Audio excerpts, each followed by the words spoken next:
Hello and welcome again to cafetography.co.uk. Today we're taking a look at Canon's most expensive professional ultra wide angle lens, the 14mm f2.8 L2 USM. At a price of around £1,600, this piece of equipment really does reside in the professional leagues. It's a lens that's primarily designed for use on a full-frame camera, where 14mm is an extremely wide angle of view.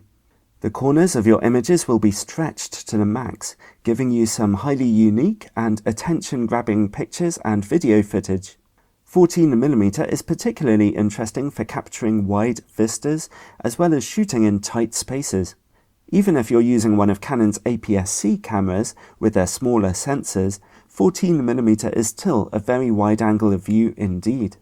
What's more, this lens has a maximum aperture of f2.8, which means it lets in quite a lot of light. That can be useful for video work and shooting indoors or at night time. However, even with that f2.8 maximum aperture, it's not very easy to get out of focus backgrounds with this lens because of its extremely wide angle.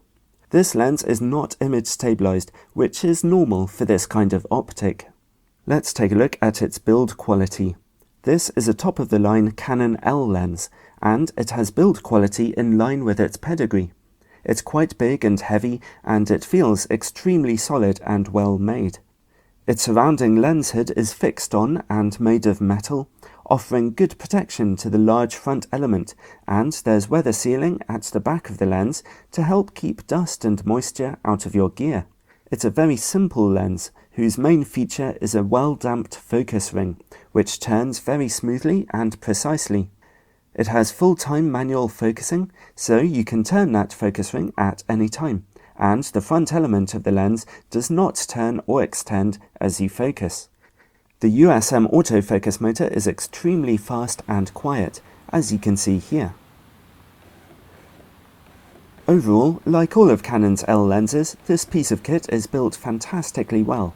It's tough, and it's a pleasure to use in all situations.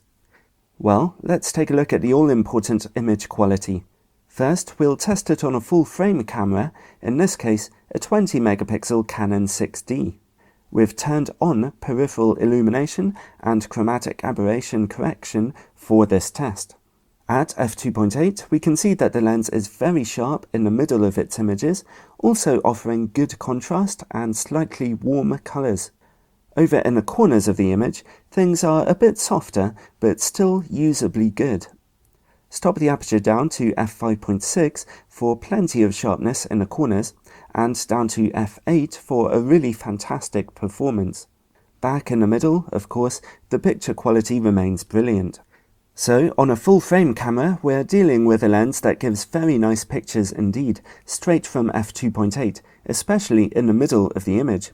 But you need to stop the aperture down a little in order to get really great picture quality in those corners.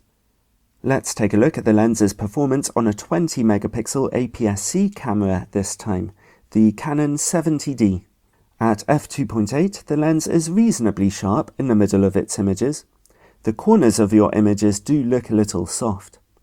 That might seem a little surprising for such a classy lens, but a lot of Canon's more expensive lenses are optimized to work on full-frame cameras rather than APS-C. Stop the aperture down to f5.6 for much better corners, and they become sharp from around f8. The middle of your images remain very sharp indeed. So it's not the strongest performance on an APS-C camera, but the fact is that virtually everyone who buys or uses this lens will be putting it on a full-frame camera, so it's not really that much of a black mark. Let's look at distortion and vignetting. Wide-angle lenses normally display some barrel distortion, and it's noticeable here on a full-frame camera, but it's not particularly bad. Distortion won't really be a big problem in your pictures. The corners of the image do look a bit dark, which is unsurprising considering how wide-angle this lens is.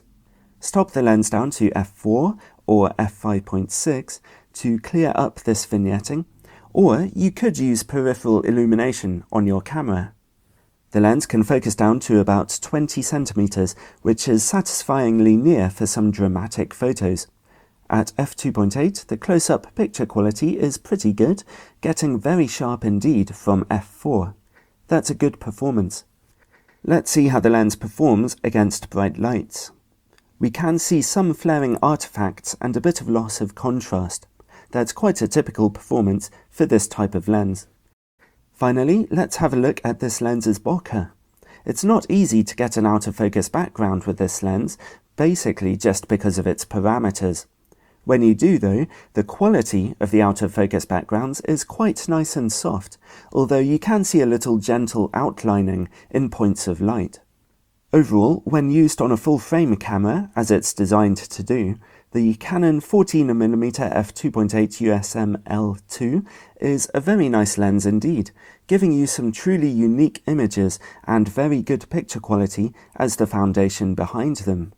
Although its corners could have been a bit sharper, at the end of the day it gives good sharpness, colours and contrast, good close-up picture quality and lowish distortion, all on top of having extremely nice build quality.